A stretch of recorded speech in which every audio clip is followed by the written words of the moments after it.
PLC and micro controller की हिंदी श्रृंखला में आपका स्वागत है। अब तक हमने माइक्रो कंट्रोलर 8051 की हिस्ट्री के बारे में जानकर उसके हार्डवेयर पोर्शन यानी कि उसका ब्लॉक डायग्राम, उसके पिन डायग्राम के बारे में जाना। आज हम उसके बहुत अलग पहलू और बहुत इंपॉर्टेंट पहलुओं के बारे में जानेंगे, जिसे हम बोलते हैं प्रोग्रामिंग लैंग्वेज। क्योंकि जब भी आप किसी भी डिवाइस पे काम करते हैं, चाहे वो माइक्रो प्रोसेसर है, चाहे वो माइक्रो कंट्रोलर है, तो आपको दो चीजों के बारे में जानना बहुत जरूरी है। एक है उसका हार्डवेयर और एक है उसका सॉफ्टवेयर। हार्डवेयर तो हमने पिछले 2 सेशंस में देख लिया, बेसिक्स। आज हम जानेंगे उसकी प्रोग्रामिंग लैंग्वेजेस, क्योंकि आपने माइक्रो कंट्रोलर से क्या काम लेना है वो आपको माइक्रो कंट्रोलर को बताना पड़ेगा। एक तो आपको पिन डायग्राम की कनेक्शंस करके हार्डवेयर के थ्रू, और दूसरा है उसका प्रोग्राम लिखना। अब प्रोग्रामिंग की अगर हम बात करें तो माइक्रो कंट्रोलर की प्रोग्रामिंग 3 तरह से होती है। पहली प्रोग्रामिंग लैंग्वेज जो है उसे हम कहते हैं मशीन लैंग्वेज। जैसे कि नाम से ही पता चलता है, ये मशीन लैंग्वेज वो है जो मशीन अंडरस्टैंड करती है, यानी कि माइक्रो कंट्रोलर उसी को समझता है, मशीन लैंग्वेज को। ये जीरोस और 1 की फॉर्म में होती है, डिजिटल, जो मैंने आपको पिछले क्लास में भी बताया था कि माइक्रो कंट्रोलर और कोई भाषा नहीं समझता, वो सिर्फ 2 भाषाएं जानता है, 0 और 1।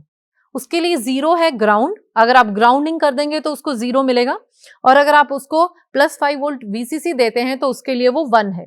तो 2 ही लेवल्स हैं उसमें, 0 या 1। तो मशीन लैंग्वेज की जो हमारी होती है वो सारी 0 1 मतलब इस फॉर्म में होती है। और पुराने जो प्रोग्रामर्स थे, जो शुरुआत हुई थी, वो मशीन लैंग्वेज की फॉर्म में ही हुई थी। मशीन लैंग्वेज जो है, ऑल्दो हमारा मशीन तो ये अंडरस्टैंड करती है, लेकिन इसका सबसे बड़ा डिसएडवांटेज ये है कि एक तो ये बहुत लेंथी होता है, क्योंकि आप 0101 की फॉर्म में लिख रहे हो, तो उसकी वजह से आपको इसको ट्रबल शूट करना, यानी कि इसको समझ के इसको अगर आपको कुछ चेंज करना है तो वो बहुत डिफिकल्ट हो जाता है। और लेंथी तो ये होता ही है, इसको अंडरस्टैंड करना, इसको समझना भी जो है वो मुश्किल है। लेकिन इनिशियली जो शुरुआत के जो प्रोग्रामर्स थे वो मशीन लैंग्वेज में ही काम करते थे। लेकिन चीजों को आसान बनाने के लिए प्रोग्रामर्स ने एक और प्रोग्रामिंग लैंग्वेज बनाई, जिसे हम कहते हैं assembly language. Assembly language machine language का एडवांसमेंट है। ये बहुत आसान है लिखना। क्यों? क्योंकि ये इंग्लिश जैसे वर्ड, जिन्हें हम निमोनिक्स बोलते हैं, उनका इस्तेमाल करता है। एग्जाम्पल या उदाहरण के तौर पर मूव, जैसे आपको डेटा को एक जगह से दूसरी जगह पर लेकर जाना है तो उसके लिए होता है मूव, है ना? तो वो मूव इंस्ट्रक्शन यूज करता है। सिमिलरली जंप, अगर आप एक मेमोरी लोकेशन से दूसरे मेमोरी लोकेशन पे जाना चाहते हैं तो जंप। ऐड, अगर आप 2 डेटा को ऐड करना चाहते हैं, ऐड। तो इस तरह से आप देखेंगे कि निमोनिक्स जो है वो इंग्लिश जैसे शब्द हैं, बहुत आसान है समझने भी और लिखने भी। लेकिन हमारे लिए तो बहुत आसान हो गया, एज प्रोग्रामर हमारे लिए बहुत आसान हो गया, लेकिन मशीन यानी कि आपका माइक्रो कंट्रोलर असेंबली लैंग्वेज नहीं समझता। वो क्या समझता है? जीरोस या 1। इसीलिए एक बार आपने अपना प्रोग्राम असेंबली लैंग्वेज में लिख लिया, उसके बाद में आपको जरूरत पड़ती है असेंबलर की। असेंबलर क्या करता है? आपकी असेंबली लैंग्वेज को मशीन लैंग्वेज में, यानी जीरोस एंड वंस में, जिसको हम प्रोग्रामिंग की भाषा या प्रोग्रामिंग की दुनिया में बोले तो हम बोलते हैं हेक्स फाइल। हेक्स फाइल में कन्वर्ट करता है यहाँ आपका असेंबलर। ठीक है? और एक और डिसएडवांटेज जो है वो असेंबली लैंग्वेज का ये है कि अगर आप एक माइक्रो कंट्रोलर पे काम कर रहे हैं और आपने उसके निमोनिक समझ लिए, आप बाद में किसी और माइक्रो कंट्रोलर पे जाना चाहते हैं तो आपको उसके दोबारा से असेंबली लैंग्वेज समझनी पड़ेगी। ये एक बहुत बड़ा डिसएडवांटेज है असेंबली लैंग्वेज का, कि इसको हम बोलते हैं इट इज नॉट पोर्टेबल, यानी पोर्टेबिलिटी नहीं है। आपने एक पे काम किया है तो दूसरे पे करने के लिए आपको नई भाषा फिर से समझनी पड़ेगी। इसको अगर हम एक कॉमन मैन की लैंग्वेज में करें तो अगर आप सपोज इटली में जाके रह रहे हैं, आपने वहां की इटालियन सीख ली, उसके बाद आप जर्मनी में गए तो वहां पे जाके आपकी इटली नहीं चलेगी, आप जर्मन लैंग्वेज फिर से सीखनी पड़ेगी। ठीक है? तो ये एक असेंबली लैंग्वेज का बहुत बड़ा डिसएडवांटेज है। इन सभी डिसएडवांटेजेस को ओवरकम करने के लिए एक third programming language, high level language जो है वो यूज की जाती है, और सबसे ज्यादा जो हाई लेवल लैंग्वेज जो हमारी इंडस्ट्री में भी यूज होती है वो है एम्बेडेड सी। बहुत सारी हाई लेवल लैंग्वेजेस हैं, जैसे C++, पैस्कल, बहुत सारी हैं, लेकिन सी के इसके लिए 8051 के लिए जो सबसे ज्यादा लैंग्वेज होती है वो होती है एम्बेडेड सी।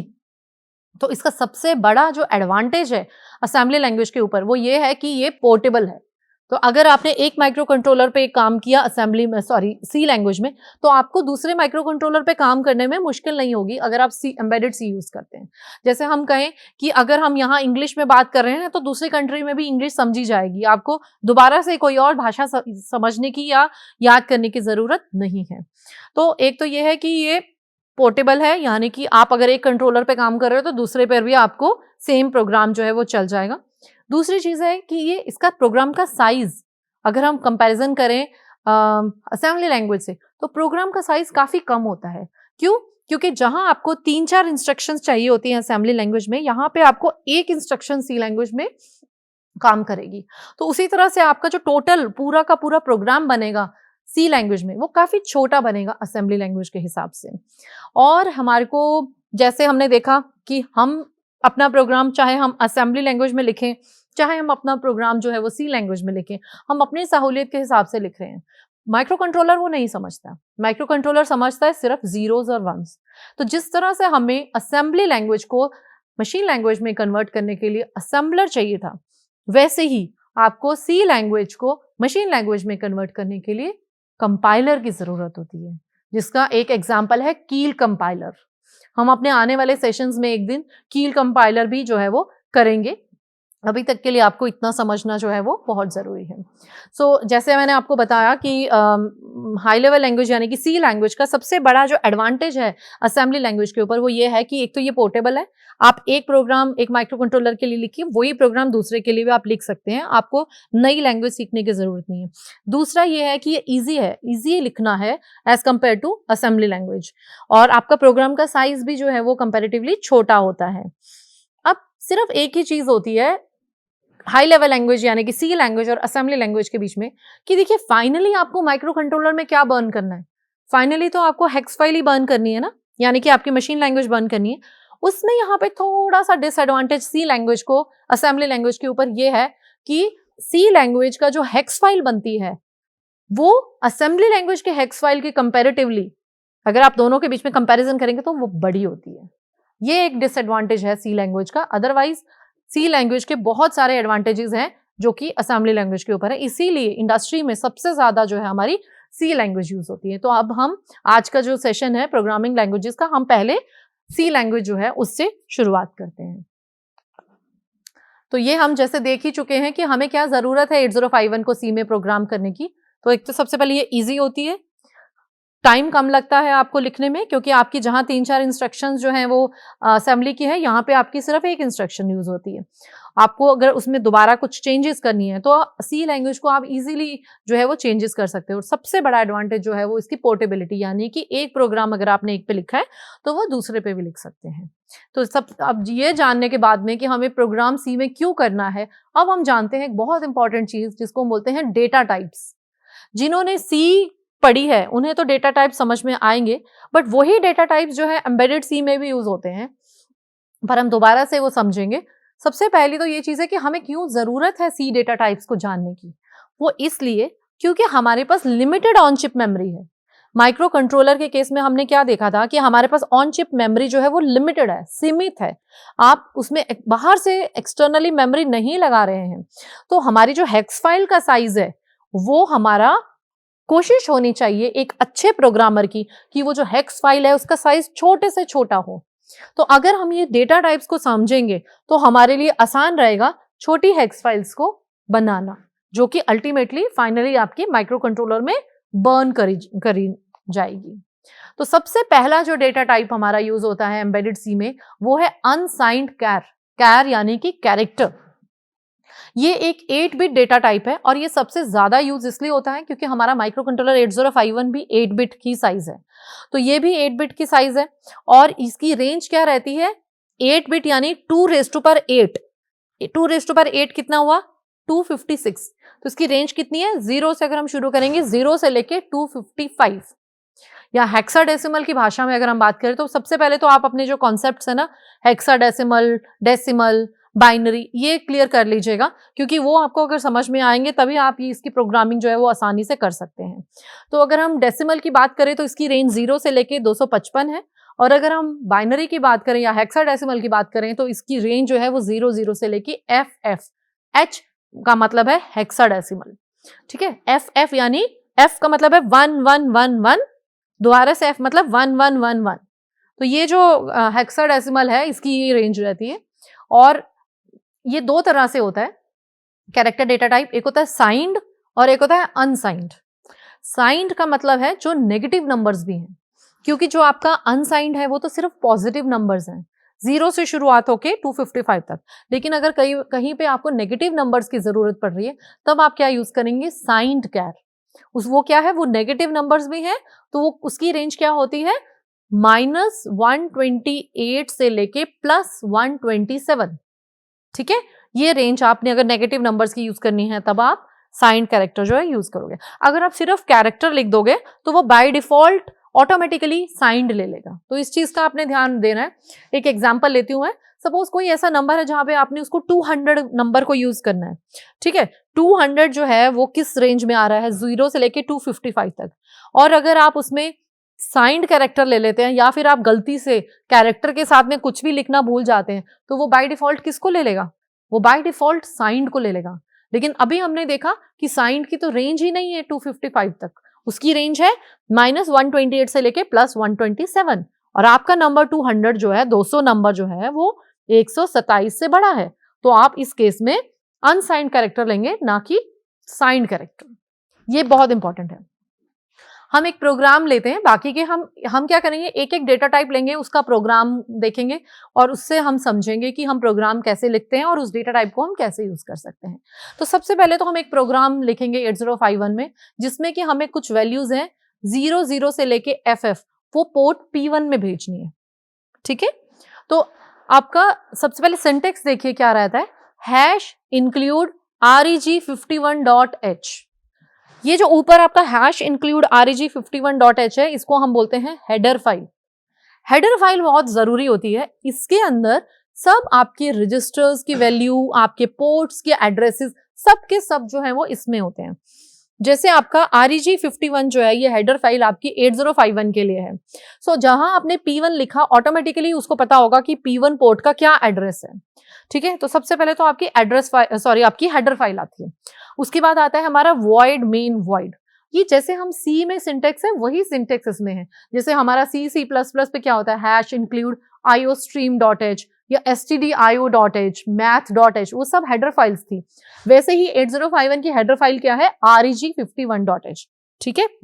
उसके बाद आ गया आपका void main void, फिर आपकी कर्ली ब्रैकेट स्टार्ट हो जाएंगी और कर्ली ब्रैकेट जहां पे खत्म होगी इसके बीच में आएगा आपका मेन प्रोग्राम, ठीक है। तो आपका जो बाकी का सिंटेक्स है वो कॉमन रहेगा, जिसमें आपकी सबसे पहले हेडर फाइल है, फिर आपका void main void है, कर्ली ब्रैकेट एंड्स, और बीच में जो है वो आपका मेन प्रोग्राम है। सबसे पहले ये ध्यान देना है।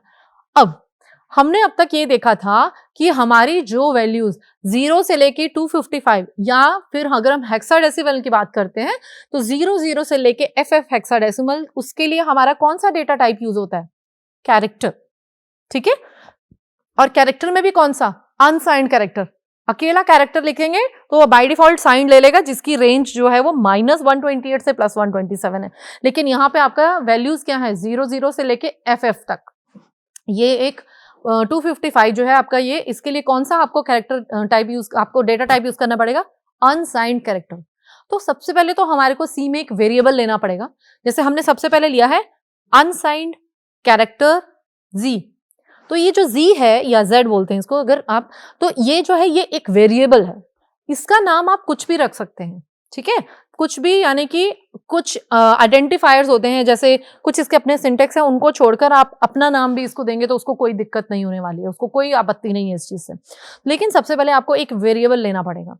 तो इस केस में इन्होंने वेरिएबल Z ले लिया और उसको डेटा टाइप असाइन किया, कौन सा, अनसाइंड कैर। तो आप समझ गए ना, अनसाइंड हमने क्यों लिया कैर, क्योंकि हमारी जो वैल्यूज हैं उनकी रेंज 00 से FF तक है। उसको लेने के बाद में अब हमने क्या करना है, हमने 00 से लेके 255 एक एक करके पोर्ट 1 में भेजनी है। तो फॉर को अभी हम बाद में देखते हैं, पहले तो भेजनी कैसे है उसके लिए आप थर्ड पॉइंट जो है वहां पे आइए, P1 = Z। आपने जहां पे जिसको जो वैल्यू असाइन करनी है आप उसको लेफ्ट साइड पे लिखेंगे। जैसे हमने भेजनी कहा है पोर्ट P1 में, तो हमने उसको लेफ्ट साइड पे लिखा, उसके बाद इक्वल टू और जो भी वेरिएबल है, जैसे z, तो जो भी z की वेरिएबल रहेगा उसकी वैल्यू p1 में चली जाएगी। ठीक है, ये तो हो गया। अगर आपको सपोज a की वैल्यू कोई करनी होती तो आप अनसाइंड कैरेक्टर z लेके z इक्वल टू 8 ऐसे करके कर सकते थे, लेकिन इस केस में आपको एक एक करके वैल्यू भेजनी है 0 से लेके ff, यानी कि 0 से लेके 255। तो उसके लिए हम क्या ले रहे हैं, हम उसके लिए एक फॉर लूप ले रहे हैं। फॉर लूप क्या कर रहा है, जो z की वैल्यू है उसको इनिशियलाइज कर रहा है 0 से। For z equal to 0, z is less than equal to 255, z plus plus, ये सिंटेक्स होता है फॉर लूप का, ये आपको याद रखना है। इसमें क्या हुआ, z की वैल्यू 0 से इनिशिएट हुई, तो ये जब फॉर लूप चली तो वो सबसे पहली वैल्यू जो है उसकी कौन सी ली, 0। ऑटोमेटिकली वो जब नेक्स्ट स्टेप में आएगा ये 0 वैल्यू p1 को चली जाएगी। ठीक है, इसके बाद में फिर वो वापस जाएगा फॉर लूप पे। z प्लस प्लस का मतलब क्या है, उसको ये एक बढ़ाएगा, उसको ये एक इंक्रीमेंट करेगा। इंक्रीमेंट करने के बाद z की वैल्यू क्या होगी, 1। फिर वो नेक्स्ट स्टेप में आएगा, ये 1 वैल्यू p1 में चले जाएगी, फिर फॉर लूप में जाएगा। ऐसे बढ़ता बढ़ता एक एक करके ये कब तक जाएगा, जब तक आपकी लिमिट 255 रीच नहीं हो जाती। जैसे ही 255 रीच हुई, ये वापस आपका z की वैल्यू 255 p1 में गया। जब ये फॉर लूप में जाएगा, ये देखेगा लिमिट रीच हो गई है, ये उस फॉर लूप से बाहर आ जाएगा। ठीक है, तो इस तरह से एक एक करके 0 से लेके 255 तक ये टोटल काउंटिंग करके एक एक करके ये p1 में भेजेगा। तो आई होप कि आपको ये प्रोग्राम जो है वो समझ में आ गया है कि हम कैसे डेटा टाइप को यूज करते हैं। इसी प्रोग्राम में हमने फॉर लूप भी देख लिया और एक एक करके वैल्यू को कैसे भेजनी है, तो p1 इक्वल टू, अब इसी प्रोग्राम में अगर ये होता कि send values two port p3, तो क्या चेंज करना था हमने, p1 की जगह p3 equal to z, that's it. उसके बाद एक और प्रोग्राम हम देखते हैं, ये है अगर हमने पोर्ट p1 की वैल्यूज को टॉगल करना है। टॉगल का मतलब क्या रहता है कि हमने उनको, अगर वो 0 है तो उसको 1 कर देंगे, 1 है तो उसको हम 0 कर देंगे। तो ये प्रोग्राम आप देखिए, सबसे पहले तो header file, void main void और करली ब्रैकेट्स में हमारा फॉर लूप लिखा हुआ है, इसको हम बोलते हैं empty for loop. Empty for loop का मतलब होता है कि अगर आप किसी पर्टिकुलर प्रोसेस को हमेशा के लिए चलाना चाहते हैं, जैसे सपोज दिवाली के लाइट्स हैं, आप चाहते हैं कि एक बार जल बुझने की जगह वो चलती रहे कंटिन्यूअसली, तो आप उस पर्टिकुलर प्रोसेस को एम्प्टी फॉर लूप में डाल दीजिए। ठीक है, अब एम्प्टी फॉर लूप के अंदर देखिए क्या आया है, करली ब्रैकेट के बाद p1 इक्वल टू 0x55। ये एक बड़ा इंपॉर्टेंट पॉइंट है आपका कि आप इसमें 55h नहीं लिखते हैं। सी लैंग्वेज में, एम्बेडेड सी में 55h नहीं लिखते हैं, h की जगह पे आप उस वैल्यू से पहले लिखते हैं 0x। सो ऑटोमेटिकली जब वो लिखेंगे 0x55 तो वो उसको क्या मानेगा, 55h। अब 55h को अगर हम बाइनरी में कन्वर्ट करते हैं तो 5 बाइनरी में क्या होता है, 0101, दोबारा से 5 0101। तो हमारी कौन सी वैल्यूज पोर्ट p1 में गई, 01010101। ठीक है, उसके बाद अगले स्टेप पे आइए, p1 equal to 0xAA, 0x मतलब हेक्साडेसिमल, AA, A बाइनरी में क्या होता है, 10101010। तो जो 0 था वो 1 हो गया, जो 1 था वो 0 हो गया। तो आप टॉगल कर रहे हैं। ठीक है, तो इस तरह से हम टॉगल, जस्ट एक एग्जांपल लिया है 55 और AA का, इसी एग्जांपल को आप 00 और FF करके भी कर सकते हो। 0 में क्या होगा, सब वैल्यूज 0 रहेंगी, FF में क्या हो जाएगा, सब वैल्यूज 1 रहेंगी। तो आप वैसे भी टॉगल कर सकते हो। ये जस्ट एक एग्जांपल था आपको समझाने के लिए कि आप किस तरह से आप अलग अलग वैल्यूज जो है वो दे सकते हो। तो इसमें अगर आप दिवाली के लाइट्स आप करना चाहो तो आप LEDs लगा दो पोर्ट p1 में, जब वो 0x55 जाएगा तो ऑटोमेटिकली इस सीक्वेंस में LEDs जलेंगी, 01010101 1010010110। ऑल्टरनेटिवली जो है वो जलती रहेंगी। कंटिन्यूअसली करने के लिए हम क्या करते हैं, हम फॉर लूप लगाते हैं। ठीक है, तो आज हमने जो है वो एक डेटा टाइप देखा है हमारा अनसाइंड और या फिर साइंड कैर। नेक्स्ट जो हमारे सेशंस रहेंगे हम और तरह के डेटा टाइप जो कि इंपॉर्टेंट है वो भी हम देखेंगे। अभी तक के लिए इतना ही, थैंक यू।